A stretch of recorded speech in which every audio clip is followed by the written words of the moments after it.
Hello friends, कैसे हैं आप सभी। उम्मीद करते हैं सभी लोग बहुत अच्छे होंगे और अपनी पढ़ाई में आप सभी व्यस्त होंगे। फ्रेंड्स, सबसे पहले मैं हमारे YouTube चैनल लक्ष्य एकेडमी वैढ़न में आप सभी का बहुत बहुत स्वागत करती हूँ और सबसे पहले आपसे ये उम्मीद करती हूँ कि आप जब ये वीडियो देखना शुरू कर रहे हैं तो अब लगातार आप पूरा वीडियो अंत तक देखेंगे बिना स्किप किए। और फ्रेंड्स, मैं ये आपको विश्वास दिलाती हूँ कि अगर आपने बिना स्किप किए वीडियो अंत तक देखा तो आपको बहुत सारी जानकारियाँ, उपयोगी जानकारियाँ और आपकी तैयारी के हिसाब से, आपकी प्रतियोगी परीक्षाओं के हिसाब से भी बहुत लाभदायी होगा। तो चलिए फ्रेंड्स, आज के लेक्चर के बारे में हम बात करते हैं। जैसा कि फ्रेंड्स, हमारे पिछले लेक्चरों में हमने धातु, अधातु और उपधातु, इसी चैप्टर के अधातु वाले भाग को पढ़ रहे थे और अधातु में भी हम अधात्विक तत्वों और उनके गुणधर्मों के बारे में देख रहे थे, जिसमें से हमने nitrogen, sulphur, phosphorus, carbon, oxygen, hydrogen, इन सब को देखा, हेलोजेंस को देखा। अब इसके बाद हम आज और ये अधातु भाग के लिए लास्ट लेक्चर होगा, जिसमें हम अक्रिय समूह अर्थात हमारे पीरियोडिक टेबल के समूह 18 के तत्वों का अध्ययन करेंगे या समूह 18 का अध्ययन करेंगे, जिसके सारे तत्व अधातु हैं। और क्योंकि हम अधातु भाग पढ़ रहे हैं तो पीरियोडिक टेबल के समूह 18 का अध्ययन न करें, ऐसा तो हो ही नहीं सकता।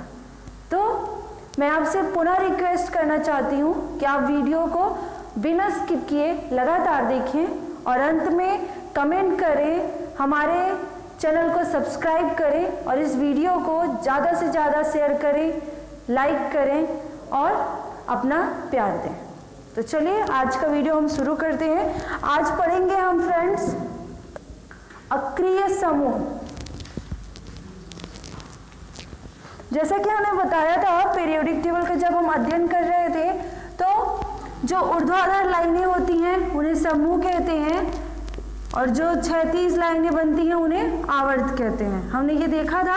तो फ्रेंड्स, हमने ये भी देखा था कि हमारे आधुनिक पीरियोडिक टेबल में यानी कि आधुनिक आवर्त सारणी में कितने समूह हैं। तो टोटल कितने समूह हैं फ्रेंड्स? 18। और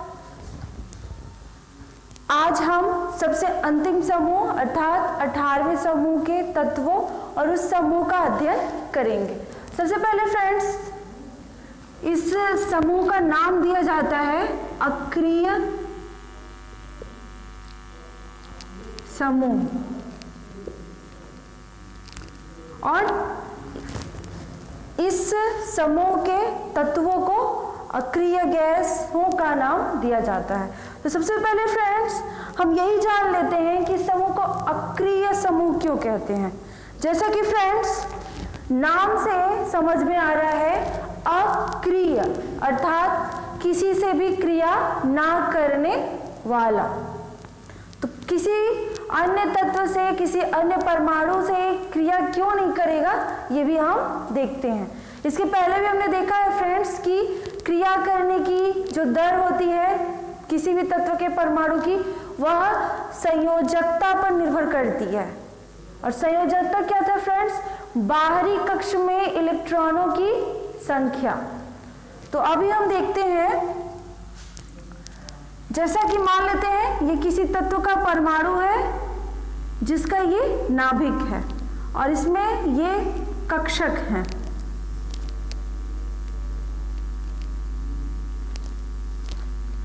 और हम सभी जानते हैं फ्रेंड्स कि बाहर में इलेक्ट्रॉन अगर एक है तो वो किसी अपना इलेक्ट्रॉन एक हिस्सा लेकर किसी अन्य तत्व के परमाणु के किसी हिस्से से क्रिया करेगा। लेकिन फ्रेंड्स हम जानते हैं ये भी कि इलेक्ट्रॉन पर निगेटिव चार्ज होता है, वो किसी अन्य तत्व के परमाणु से जाकर क्रिया करता है। लेकिन यदि ऐसा हो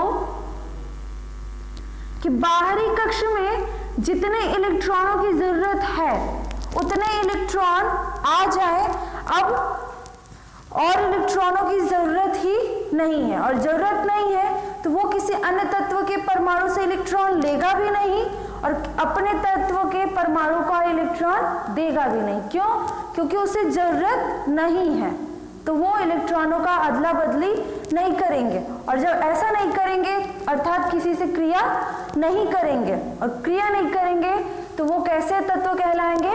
अक्रिय तत्व। और इस समूह के सारे तत्व ऐसे हैं जो किसी अन्य पदार्थ से क्रिया नहीं करते, किसी विशेष परिस्थिति के लिए वो अपवाद स्वरूप है जिसे प्रयोगशाला द्वारा किया जा सकता है। तो इस समूह के सभी तत्व जैसे कि हम देखते हैं हीलियम जिसका परमाणु क्रमांक है 2, नियॉन जिसका परमाणु क्रमांक है 10, ऐसे ही है helium, neon, argon, krypton, xenon, radon.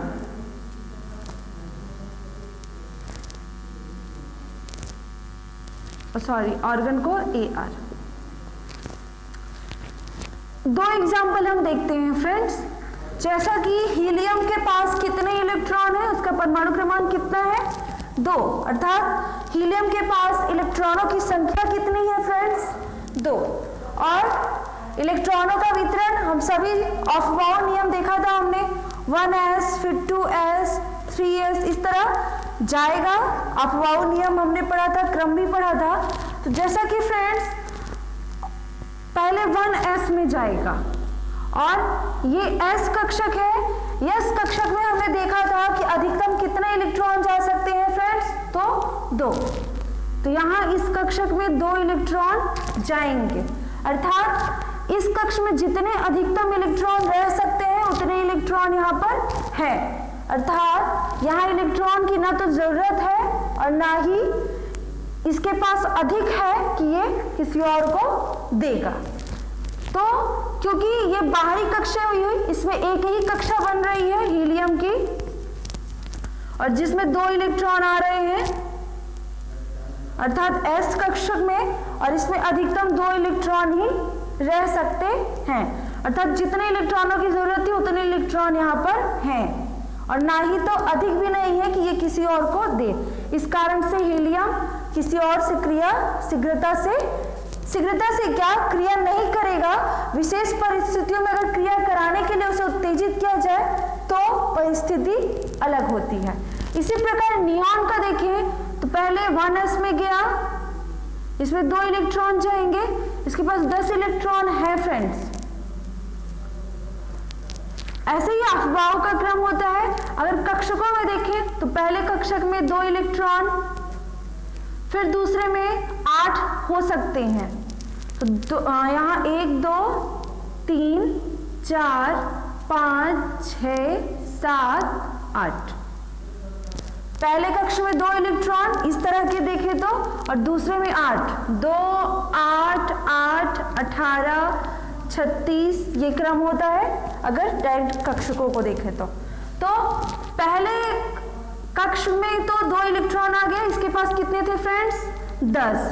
तो पहले में चला गया 2, दूसरे में अधिकतम 8 हो सकते हैं तो यहाँ 8 आ गए, और फ्रेंड्स देखिए दोनों को मिला के 10 हो भी गए, यानी जितना इलेक्ट्रॉन था नियॉन के पास उसका वितरण हो गया। और फ्रेंड्स अभी हमने कहा कि दूसरे कक्षक में अधिकतम कितने इलेक्ट्रॉन हो सकते हैं? 8, और अभी कितने हैं? 8। अर्थात यहाँ ना तो इलेक्ट्रॉन की कमी है बाहरी कक्षा में और ना ही अधिक इलेक्ट्रॉन है, तो ये भी किसी अन्य से क्रिया नहीं करेगा। यही घटना, यही परिस्थिति इस ग्रुप के सभी तत्वों के साथ होता है, अर्थात उसका बाहरी उपकोष क्रियाशीलता की अवस्था में नहीं है, वह संतृप्त है, पूरी तरह से तृप्त है वो, उसे ना तो इलेक्ट्रॉन की जरूरत है और ना ही इलेक्ट्रॉन ज्यादा है कि वो किसी और को दे। इसी कारण इस पूरे समूह के तत्वों को या इस पूरे समूह को अक्रिय समूह कहते हैं, क्योंकि इस समूह में सारे तत्व ऐसे हैं जिनकी बाहरी संयोजकता संतृप्त है, वो किसी अन्य तत्व के परमाणु से क्रिया नहीं करते। तो ग्रुप 18 या समूह 18 के तत्वों को अक्रिय समूह कहते हैं और इनके बारे में हम अभी पढ़ेंगे। और अक्रिय समूह क्यों कहते हैं यह हमने अभी देखा। आई होप आपको समझ में आया होगा फ्रेंड्स। अगर अभी भी आपको डाउट हो तो आप वीडियो को पीछे ले जाएं और पुनः एक बार देखें। मुझे पूरी तरह विश्वास है कि आपको समझ में आ जाएगा। तो चलिए आगे देखते हैं हम अक्रिय समूह, जो कि समूह 18 है। इसमें तत्व कौन कौन से हैं? तो अभी हमने लिखा था helium, neon, argon, krypton, xenon और रेडान। ये तत्व है फ्रेंड्स। और अगर इन तत्वों को याद करने की ट्रिक देखें तो हमने कई सारी ट्रिकें देखी भी हैं। यहाँ हम देखते हैं हीना, नीना, आरती, करीना एक्शन में चलती हैं रीना। तो हीना से हीलियम, नीना से नियॉन, आरती से आर्गन, करीना से क्रिप्टॉन KR, एक्शन तो XE अर्थात ज़ीनॉन, रीना से RE अर्थात रेडॉन। तो ये तत्व है समूह 18 के। और इसी समूह के और भी उपनाम है। इस समूह के तत्वों को निष्क्रिय समूह भी कहते हैं।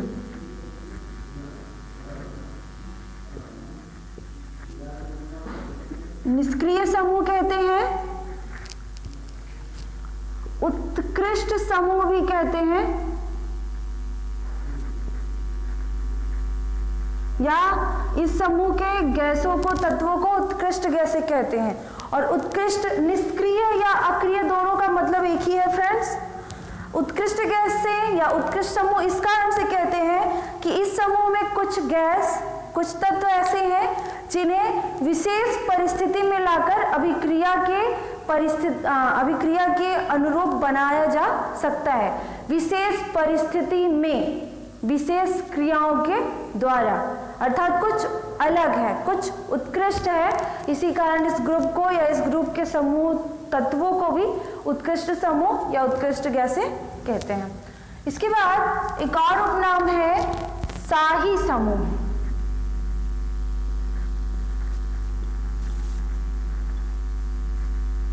जैसा कि फ्रेंड्स शाही नाम का अर्थ अगर हम निकालें तो शानदार, शाही ठाठ बाट, अर्थात एकदम आराम पूर्वक रहने वाला।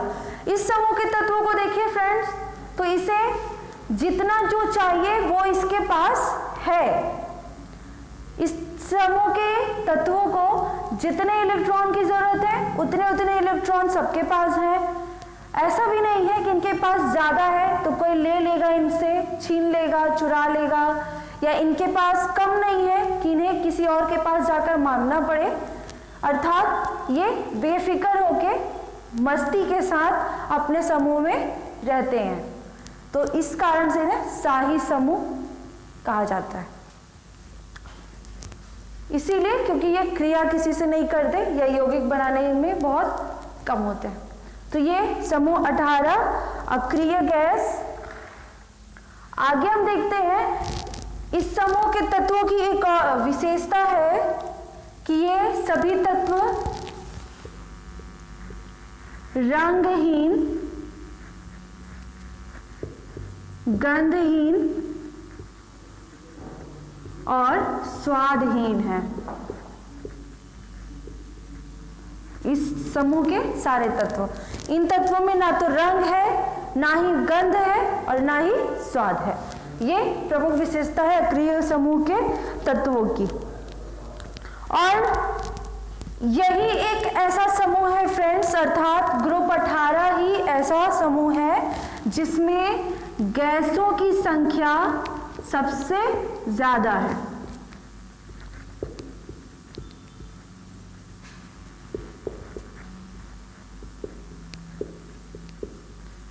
ग्रुप 18 या अक्रिय समूह या उत्कृष्ट समूह, यही एक ऐसा समूह है पूरी आवर्त सारणी में जिसमें गैसों की संख्या सबसे ज्यादा है। ये भी एक खास विशेषता है। और फ्रेंड्स, इसी समूह को एक और उपनाम दिया जाता है शून्य वर्ग।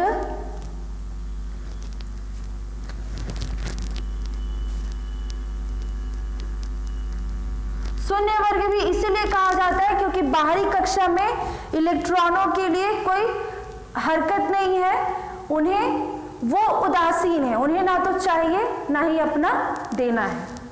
तो इतने सारे उपनाम भी हैं, निष्क्रिय समूह, उत्कृष्ट समूह, स्थायी समूह, शून्य वर्ग या अक्रिय समूह। और ये विशेषताएं हैं कि ये रंगहीन, गंधहीन और स्वादहीन होते हैं। और यही एक ऐसा समूह है पूरी आवर्त सारणी में जिसमें गैसों की संख्या सबसे ज्यादा है।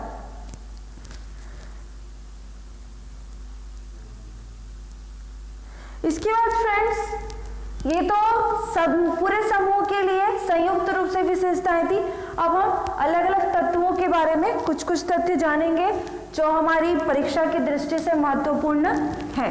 तो सबसे पहले देखते हैं हीलियम, जिसका परमाणु क्रमांक है 2, परमाणु भार है 4। ये इस समूह का पहला तत्व है फ्रेंड्स। और हीलियम भी गैस के रूप में ही है। और हीलियम का जो मुख्य उपयोग है फ्रेंड्स, वो होता है, गोताखोर लोग इसका यूज करते हैं।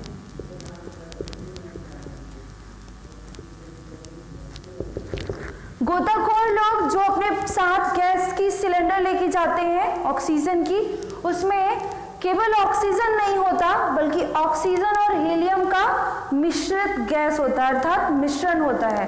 तो ये कह सकते हैं कि हीलियम भी गोताखोरों के लिए श्वसन गैस के रूप में उपयोगी है।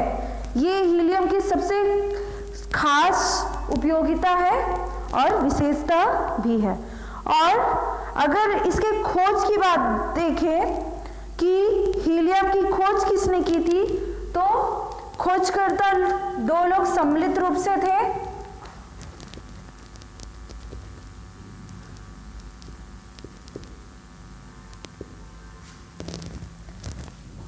इनके खोजकर्ताओं का नाम है फ्रैंकलिन और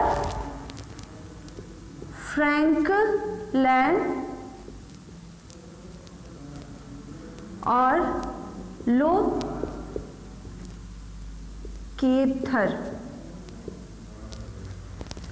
ये हीलियम के खोजकर्ता हैं।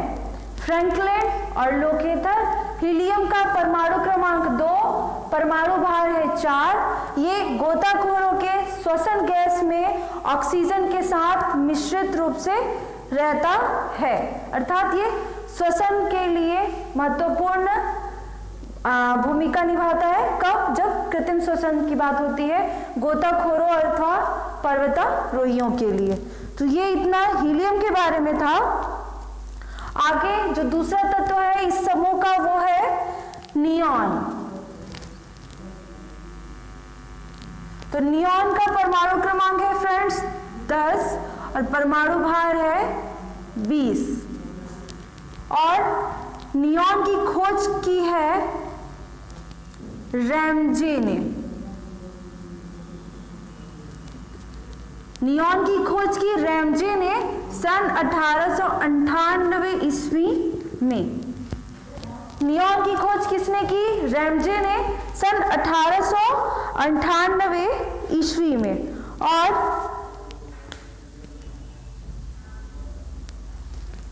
नियॉन ही है जो कि सबसे ज्यादा अक्रिय गैस है, अर्थात नियॉन किसी भी प्रकार से किसी भी अन्य तत्व के परमाणु से क्रिया नहीं करती है।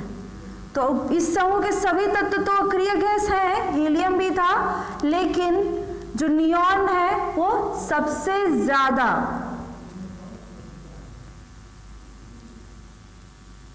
अक्रिय गैस है। और फ्रेंड्स, हम ये भी जानते हैं कि जो विद्युत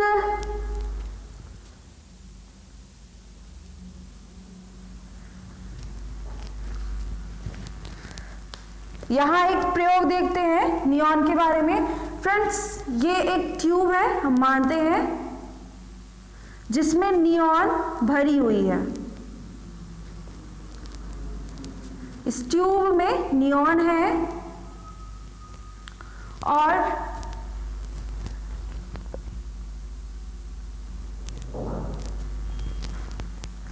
यहां से अगर विद्युत गुजारी जाती है, अर्थात एक ऐसा ट्यूब जिसमें नियॉन है, वहां से अगर विद्युत प्रवाहित किया जाता है या गुजारा जाता है,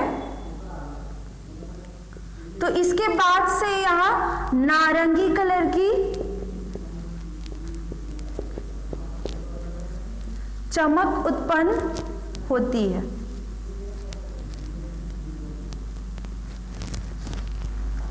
एक ट्यूब लेते हैं जिसमें नियॉन है, ट्यूब लेते नहीं, ये प्रयोग है, अर्थात इसका प्रयोग इस तरह से किया जाता है, उपयोग, जहां से विद्युत गुजारा जाता है तो एक नारंगी रंग की चमक उत्पन्न होती है। इसीलिए कई जगहों पर विद्युत सिग्नलों के रूप में नियॉन का प्रयोग किया जाता है। ये नियॉन की सबसे खास उपयोगिता है कि विद्युत से हो, अगर नियॉन भरे ट्यूब से होकर गुजरती है तो वहां नारंगी रंग की चमक उत्पन्न होती है और इसी कारण से इसे विद्युत सिग्नलों के रूप में उपयोग किया जाता है। याद रखें फ्रेंड्स, विद्युत सिग्नलों के रूप में, सीधे सीधे सिग्नल नहीं, विद्युत सिग्नलों के रूप में इसका प्रयोग किया जाता है। किसका? नियॉन का, जिसकी खोज किसने की? रैमजे ने सन 1898 ईस्वी में, और ये पूरे समूह में सबसे ज्यादा अक्रिय गैस है। तो आई होप फ्रेंड्स ये आप सभी को समझ में आया होगा।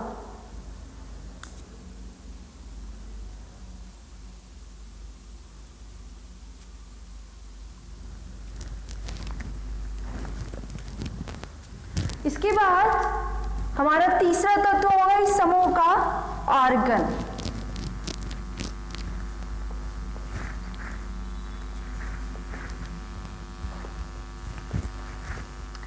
यहां हम इसे रफ कर रहे हैं फ्रेंड्स, आप वीडियो पॉज करके स्क्रीनशॉट ले लें या नोट्स आप नोट आउट करते हो तो वो कर लें और अपने रिवाइज के लिए कोई ना कोई माध्यम रख लें।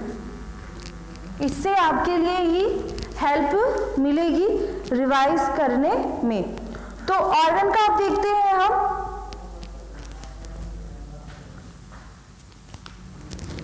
ऑर्गन AR, इसकी खोज की थी रैले ने, और कब की थी फ्रेंड्स? 1894 ईस्वी में ऑर्गन की खोज रैले ने की, और किस सन में? 1894 ईस्वी में।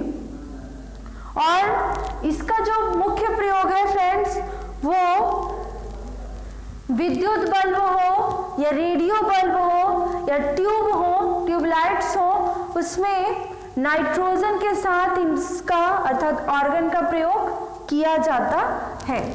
26% नाइट्रोजन के साथ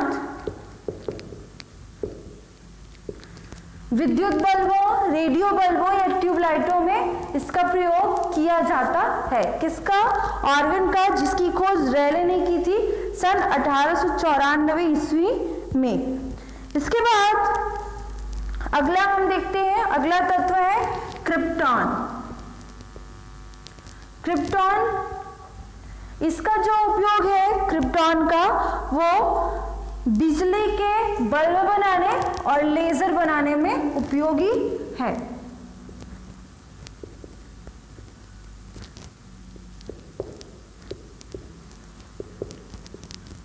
बिजली के बल्ब और लेजर बनाने में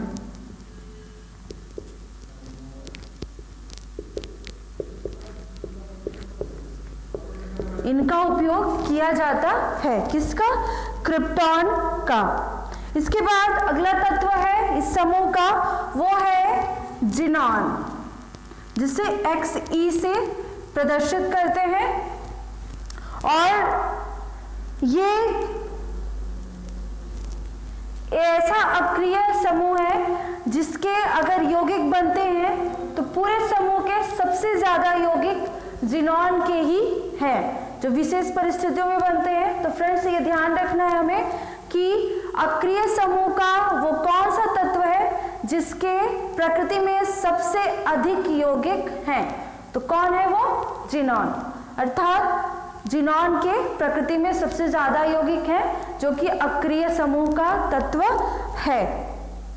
और इसकी खोज हुई थी फ्रेंड्स रैमजे में ही की थी, और सन 1898 ईस्वी में ही की थी।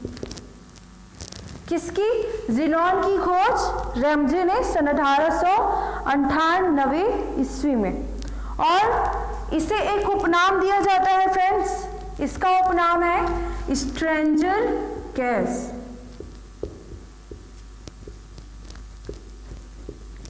इस उपनाम से प्रश्न बहुत आते हैं कि किस गैस को स्ट्रेंजर गैस कहते हैं। तो कौन सा गैस है ये? जिनॉन, जिसे स्ट्रेंजर गैस कहते हैं। और इसका प्रयोग रेडियोथेरेपी में और कैंसर के इलाज में भी उपयोग किया जाता है। किसका? जिनॉन का। रेडियोथेरेपी और कैंसर के इलाज में, और इसी कारण से इसे स्ट्रेंजर गैस कहते हैं। इसकी खोज रैमजे ने 1898 ईस्वी में की थी। और इसके बारे में एक तथ्य है, वो है कि जिनॉन प्रकृति में पाए जाने वाले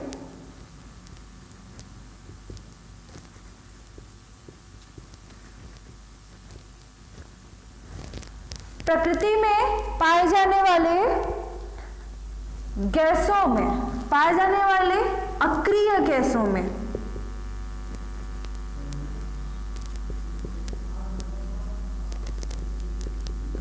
सबसे भारी है। प्रकृति में पाए जाने वाले अक्रिय गैसों में सबसे भारी है कौन? जिनॉन। तो इतना जिनॉन के बारे में जानना है फ्रेंड्स, हमें ध्यान रखना है। और यहाँ हमने जितना भी देखा, आर्गन के बारे में जो देखा, क्रिप्टॉन के बारे में जो देखा, जिनॉन के बारे में जो देखा, हीलियम, नियॉन, इनके बारे में देखा, उनसे ये सारे प्रश्न बहुत परीक्षाओं में पूछे जाते हैं, बहुत ही इंपॉर्टेंट है। एक अगला तत्व है, वो है रेडॉन, जिसका संकेत है Re। ये फ्रेंड्स, इसके बारे में, ये प्रकृति में मुक्त अवस्था में नहीं पाया जाता। इसकी प्राप्ति तब होती है जब भूकंप आता है। भूकंप के आने के बाद अवशेषों में प्राप्त होता है रेडॉन। तो ये हमें ध्यान रखना है। और ये एक रेडियो सक्रिय तत्व है, अर्थात नाभिकीय क्रिया करता है।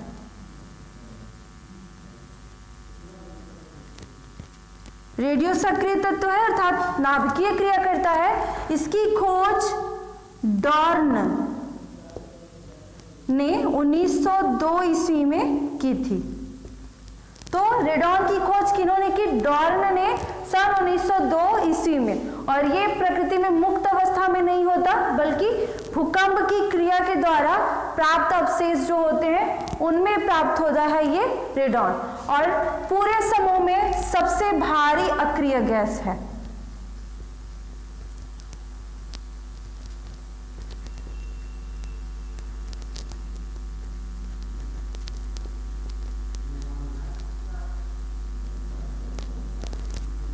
फ्रेंड्स, यहां थोड़ा सा कंफ्यूजन है। हमने जिनॉन में भी देखा कि प्रकृति में पाए जाने वाले अक्रिय गैसों में सबसे भारी, और यहां लिख रहे हैं अक्रिय गैसों में सबसे भारी। तो यहां थोड़ा सा डिफरेंस है। जब ये क्वेश्चन हो कि प्रकृति में अक्रिय गैसों में सबसे भारी कौन है, तो वो है जिनॉन। या सीधे सीधे क्वेश्चन हो कि सबसे भारी अक्रिय गैस कौन है, तब है रेडॉन। क्योंकि रेडॉन प्रकृति में मुक्त अवस्था में नहीं होता। प्रकृति में जितने अक्रिय गैस हैं उनमें सबसे भारी है जिनॉन, लेकिन पूरे अक्रिय समूह की बात करें तो सबसे भारी अक्रिय गैस कौन सा है? ये रेडॉन। तो ये हमें ध्यान देना है कि जो प्रकृति में है तो उनमें सबसे भारी जिनॉन, और केवल समूह की बात करें तो सबसे भारी कौन हो जाएगा फिर? रेडॉन। तो ये हमें ध्यान रखना है फ्रेंड्स। और रेडॉन का उपयोग भी कैंसर के उपचार में किया जाता है। इतना हमें ध्यान रखना है अक्रिय समूह के बारे में। और ये सभी अधात्विक तत्व हैं जो कि ज्यादातर गैस फॉर्म में हैं। आई होप फ्रेंड्स आप सभी को ये पसंद आया होगा और समझ में भी आया होगा। तो इतने के बाद से फ्रेंड्स हमारा अधातु का जो लेक्चर होना था, अधातु के संबंध में जो पढ़ने थे वो हमने देखा, समझा और अब खत्म हुआ। हमारे जो चैप्टर 8 चल रहा था फ्रेंड्स, उसमें हमने धातु, अधातु और उपधातु को पढ़ने का निश्चय किया था, जिसमें से हमने धातुओं को पढ़ा, अधातुओं को पढ़ा। अब हमें उपधातुओं को देखना है। और फ्रेंड्स उपधातुओं में बहुत लेंथी लेक्चर नहीं बनने वाला, बहुत छोटा सा है। तो हम अभी जान लेते हैं कि उपधातु क्या होते हैं।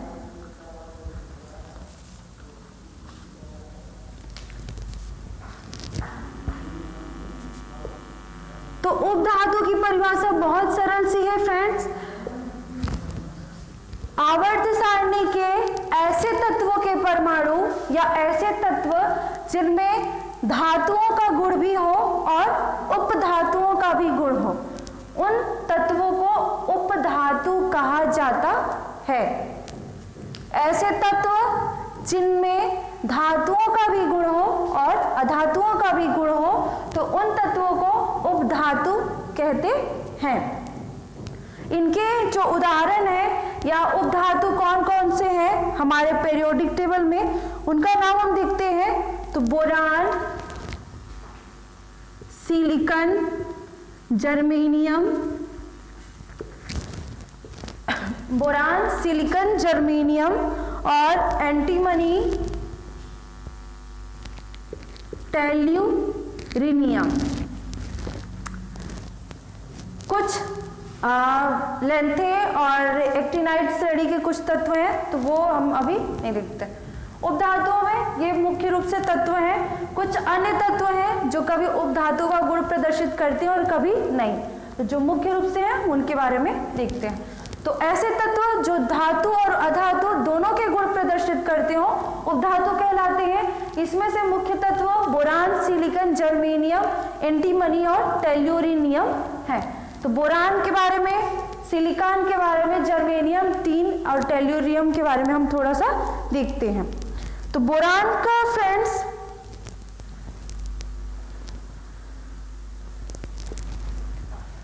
बोरान जिसका परमाणु क्रमांक 5 और परमाणु भार 10 है, इसकी खोज की थी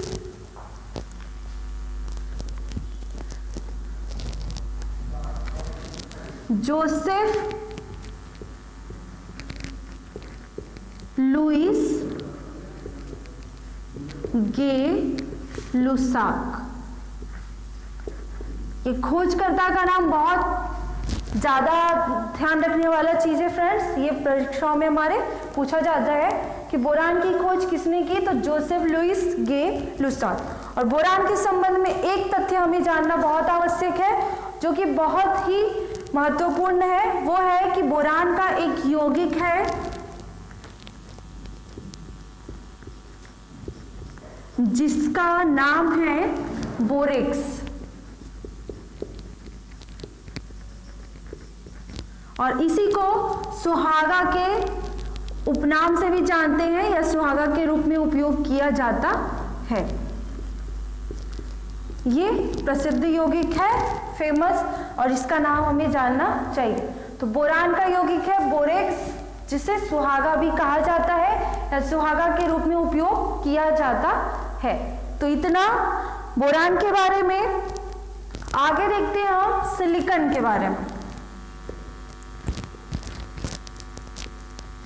सिलिकॉन ये ठोस अवस्था में है उपधातु है लेकिन इसमें धातुओं वाला गुण आ रहा है, ठोस है ये, क्योंकि उपधातुओं में धातु और अधातु दोनों के गुण होते हैं।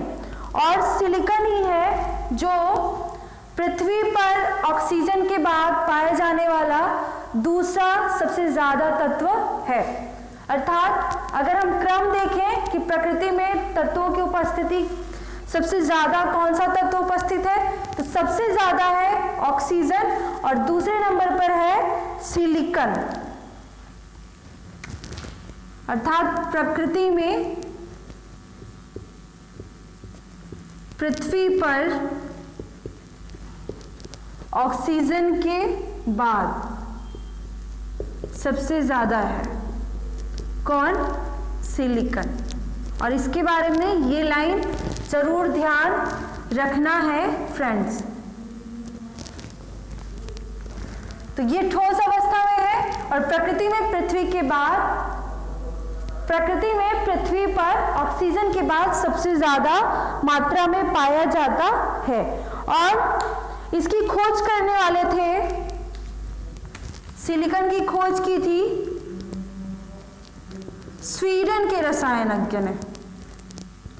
स्वीडन जिसकी राजधानी स्टॉकहोम है और जहां से ग्रेटा थनबर्ग बिलोंग करती हैं, स्वीडन के रसायनज्ञ ने, जिनका नाम था जोन्स जैकब वर्जीलियस। तो सिलिकॉन की खोज स्वीडन के रसायनज्ञ जोन्स जैकब वर्जीलियस ने की थी। ये ठोस अवस्था में है और पृथ्वी में प्रकृति पर ऑक्सीजन के बाद सबसे ज्यादा मात्रा में पाया जाने वाला तत्व है। इसका एक यौगिक है फ्रेंड्स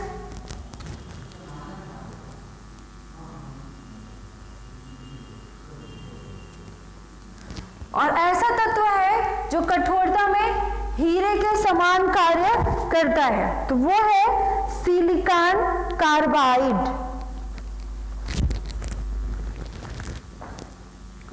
सिलिकॉन कार्बाइड। और कठोरता में हीरे के स्थान पर इसे उपयोग किया जाता है, अर्थात हीरे के समान यह कठोर है। और यहां हमने देखा ही कि सिलिकॉन ठोस है तो उसका यौगिक भी ठोस अवस्था में होगा, अर्थात कठोर होगा ही होगा। और फ्रेंड्स, सिलिकॉन जो है उसका इलेक्ट्रॉनिक क्षेत्र में बहुत ज्यादा उपयोग है। सिलिकॉन का इलेक्ट्रॉनिक क्षेत्र में बहुत ज्यादा उपयोग है।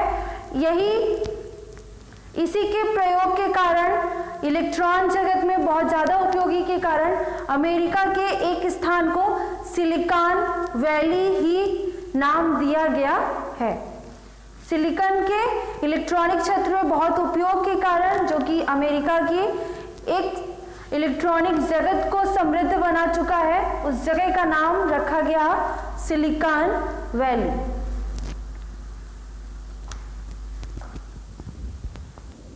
और जो जगह है जिसका नाम सिलिकॉन वैली रखा गया है वो कंप्यूटर जगत का केंद्र है अमेरिका का।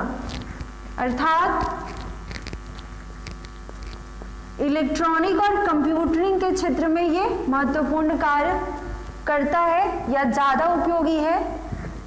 इसी कारण से अमेरिका के कंप्यूटर जगत के केंद्र ऐसे जगह का नाम रखा गया है सिलिकॉन वैली। इसके बाद जर्मेनियम देखें तो इसकी खोज की थी सी विंकलर ने। जर्मेनियम की खोज सी विंकलर ने की सन 1886 ईस्वी में। और इसका प्रमुख उपयोग है फ्रेंड्स फाइबर ऑप्टिकल प्रणालियों में।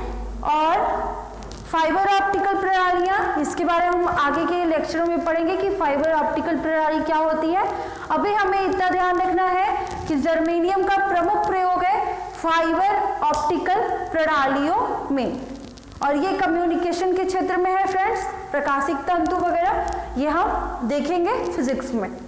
और इसका एक और उपयोग है, बहुलीकरण की जो प्रक्रिया होती है, बहुलीकरण की जो घटना होती है रसायन में, उसमें उत्प्रेरक के रूप में उपयोग किया जाता है। कौन? जर्मेनियम।